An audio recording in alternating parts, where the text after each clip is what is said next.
They all laughed, not just a chuckle. Not the polite kind you offer when someone tries to be funny. No, this was full-bodied laughter, loud.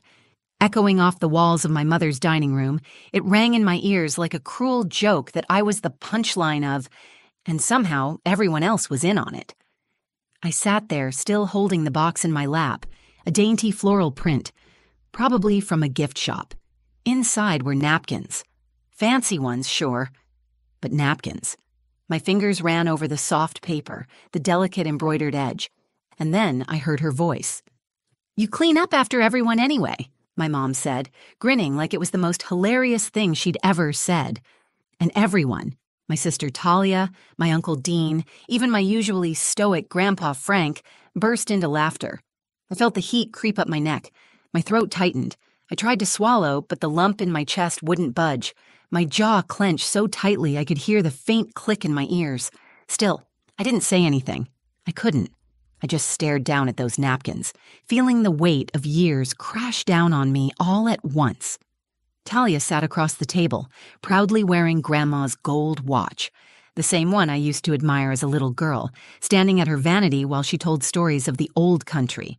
It glimmered on my sister's wrist, like it had always belonged there. I could barely meet her eyes. Was this really happening? I kept my expression blank, but inside I was spiraling. Why did this hurt so much? Why did it always feel like I was the outsider in my own family? I tried to breathe evenly, but my chest felt tight. My hands trembled slightly as I rested them in my lap, forcing them to stay still. They moved on like it was nothing. Uncle Dean cracked a joke about me getting matching gloves next year, and Talia tossed her hair back, flashing that polished smile. I saw the flicker of smugness in her eyes, the way she looked at me. Not with love or even pity, but something worse. Dismissal. I've always been the one who clears the plates, the one who shows up early to help prep the food, the one who checks in on Grandpa when no one else does, the one who remembers birthdays, who listens, who makes the effort. I never asked for a parade, just recognition, a moment, something. But today I got napkins and a joke. Their laughter had started to fade, but in its place was something worse, awkward silence. I think they noticed I hadn't joined in. I could feel their eyes starting to shift, the energy around the table turning just slightly. Tension slipping into the air like smoke. That's when I knew. I couldn't let this slide. Not this time. So I reached into my bag. My hands were steady now, surprisingly, and I pulled out the envelope. Manila. Slightly bent at the corner from being in my coat pocket. The room quieted as I laid it gently on the table in front of me. No words. Just the sound of Grandpa's old clock ticking on the wall behind me. I looked up. Mom's smile froze. Talia leaned forward slightly, curiosity twitching at her brow. Uncle Dean looked like he was trying to calculate whether this was another joke. It wasn't. I met each of their gazes one by one and said calmly, "I brought something too." And just like that, the laughter stopped. After. The room felt colder after that. Or maybe it was just me. Maybe I'd finally stopped pretending I didn't feel the chill every time I was reminded I didn't really belong. Not fully, not like Talia did. But before I tell you what was in that envelope, you need to understand how we got there. I'm Lena. I'm 28, the youngest daughter, the quiet one, the one who, according to my family, never caused any trouble, which is code for I kept my mouth shut.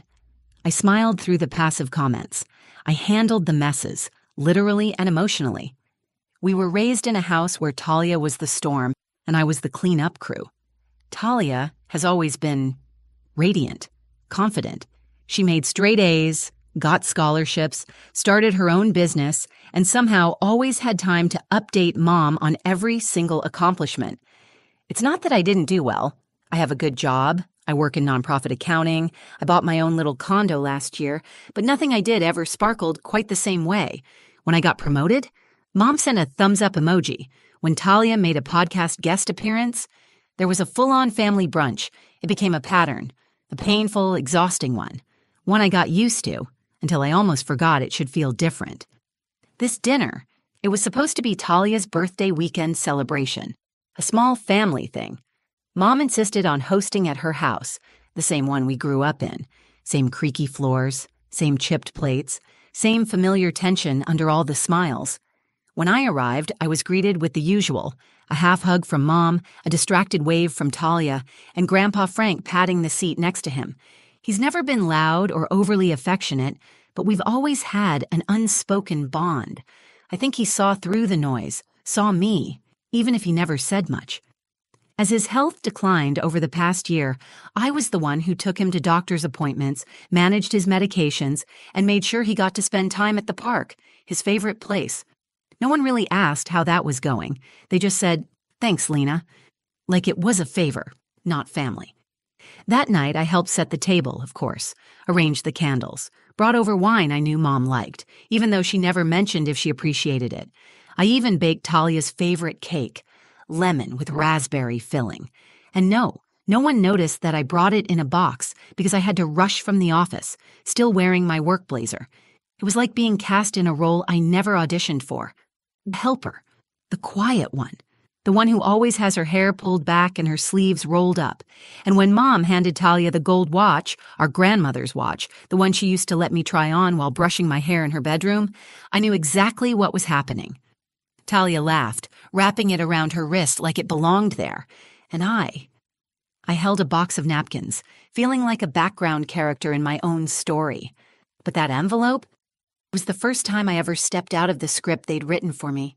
I'd been holding onto it for weeks, unsure when or if I'd ever use it. But something in that moment cracked, not out of spite, out of truth, out of finally realizing that no one was going to acknowledge me unless I forced them to look. And so I placed it on the table. Because that night wasn't just a birthday dinner, it was a reckoning. They didn't open the envelope right away.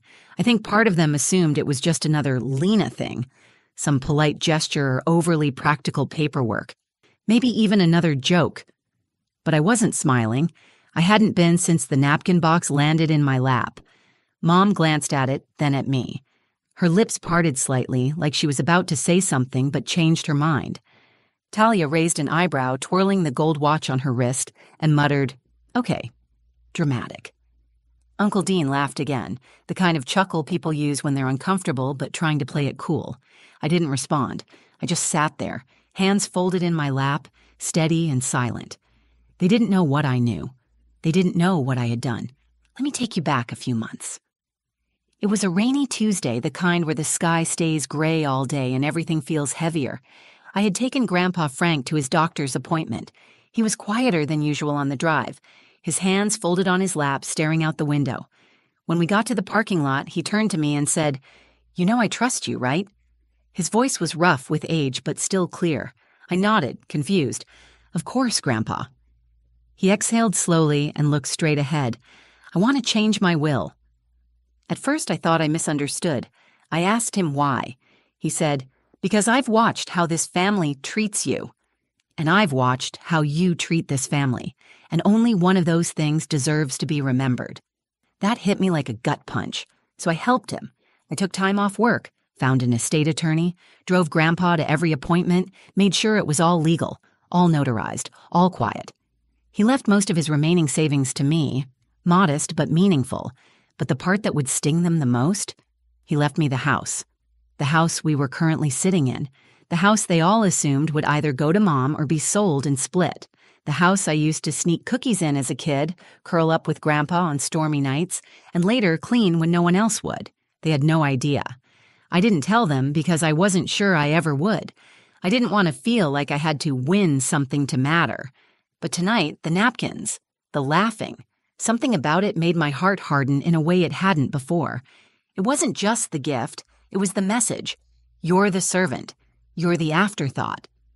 I sat at that table, blinking slowly, replaying everything. Every birthday where Talia got something thoughtful and I got socks. Every time I helped Mom with a crisis and she told Talia how strong she was. Every time Grandpa needed something and I was the one who showed up. Not because anyone asked me to, but because I couldn't bear to see him forgotten the way they so often forgot me.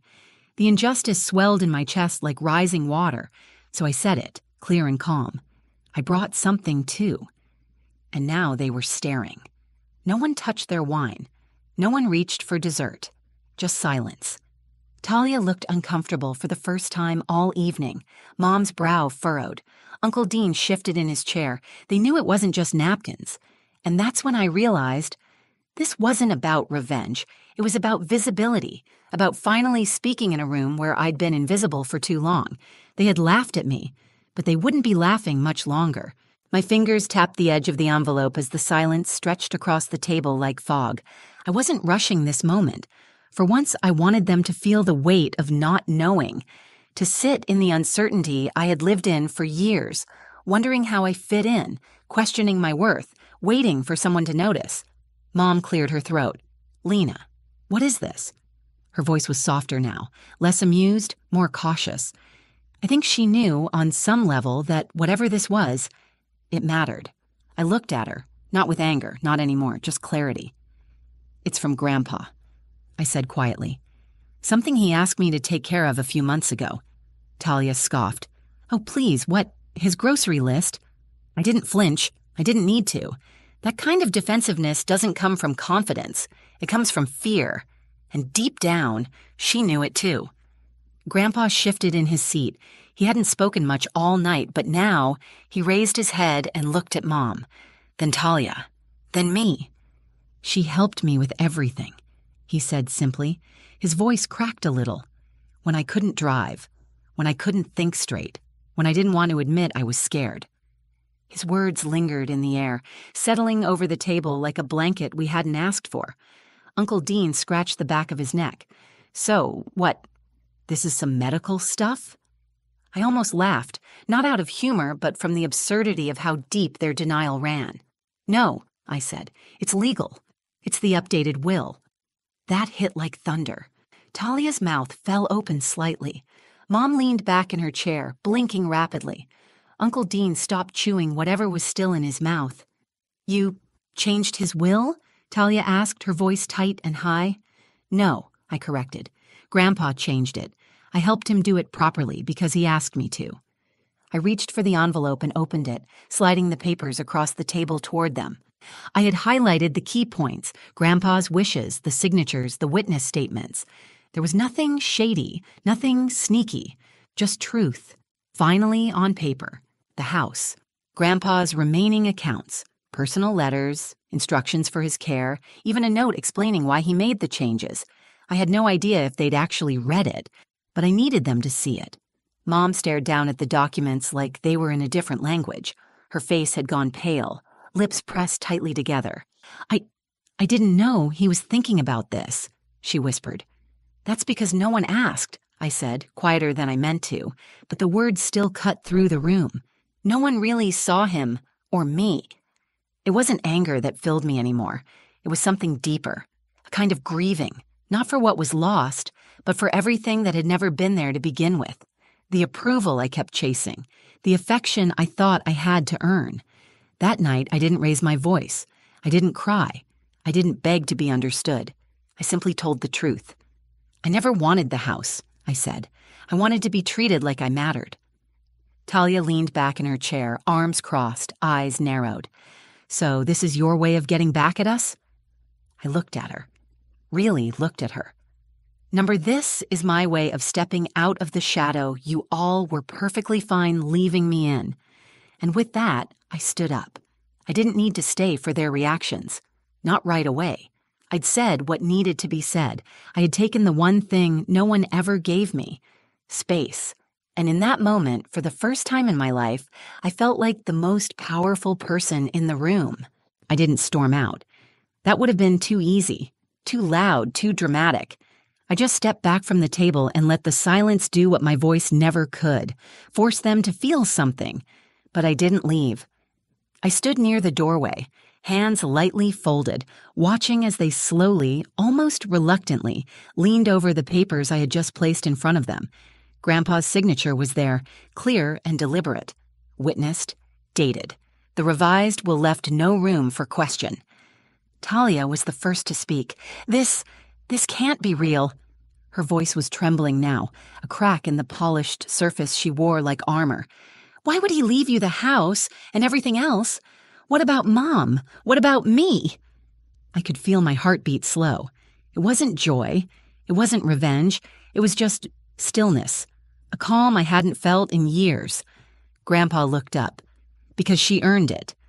The room froze. I've seen how Lena shows up, he continued, his voice steadier now, even with the weight behind it. She didn't wait for someone to ask her to care. She just did.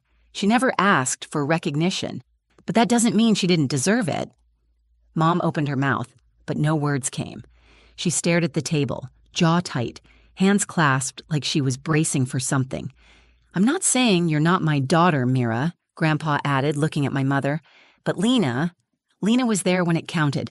Every hospital visit, every form I couldn't understand, every meal I couldn't cook. You all sent flowers. She showed up.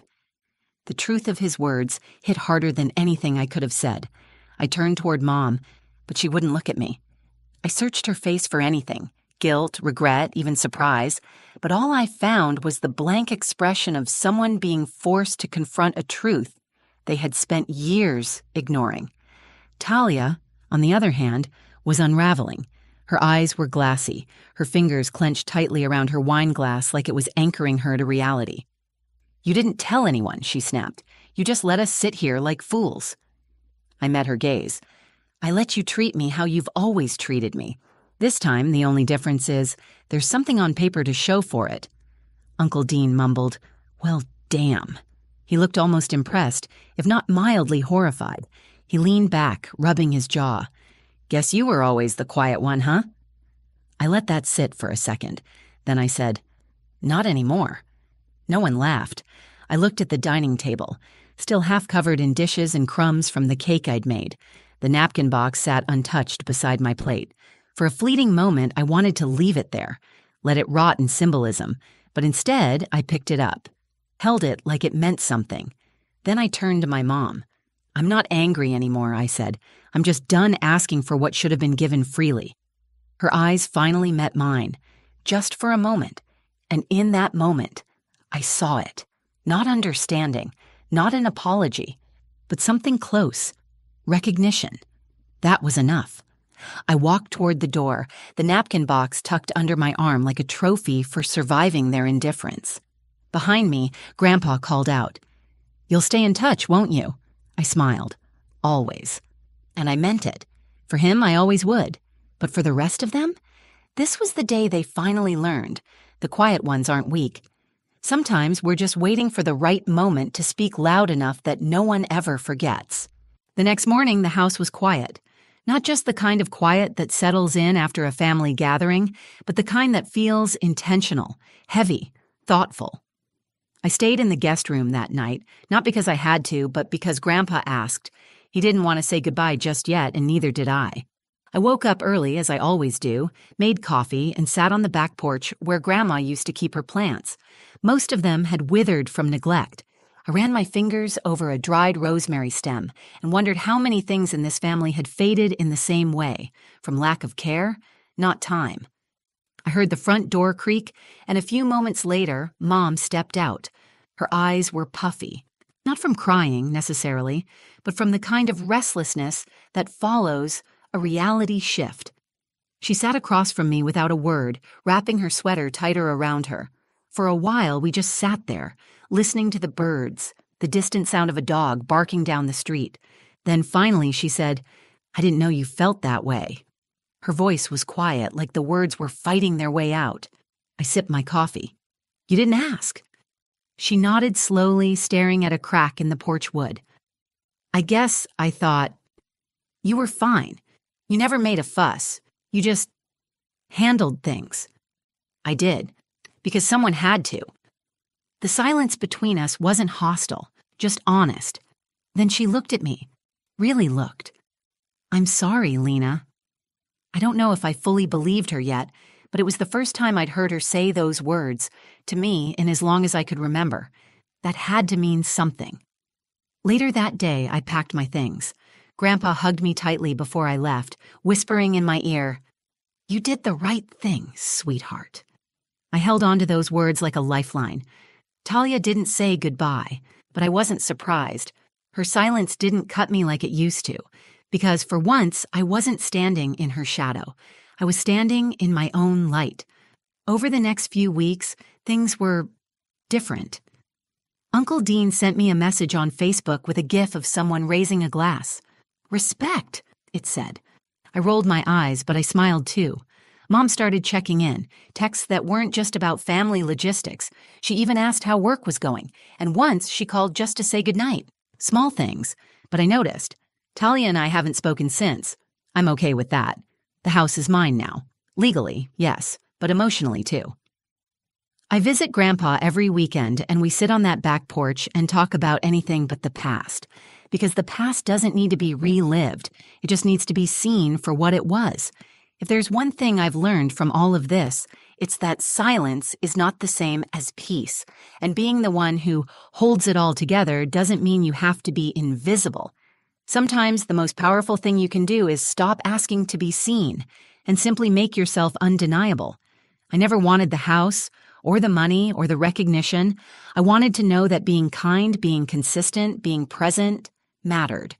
And now I do. So to anyone who's ever felt like the background character in their own family, let me say this. You are not small. You are not forgettable. You are not just the one who cleans up the mess.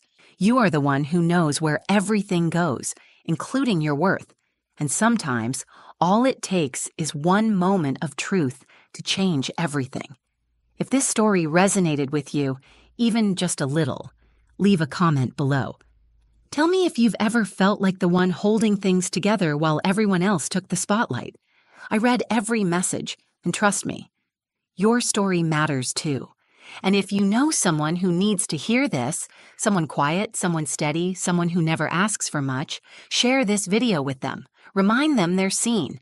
Don't forget to like this video if it made you feel something. It really helps more people find these stories. And if you're new here, or you just haven't yet, hit that subscribe button and turn on the notification bell. I share true emotional stories like this every week.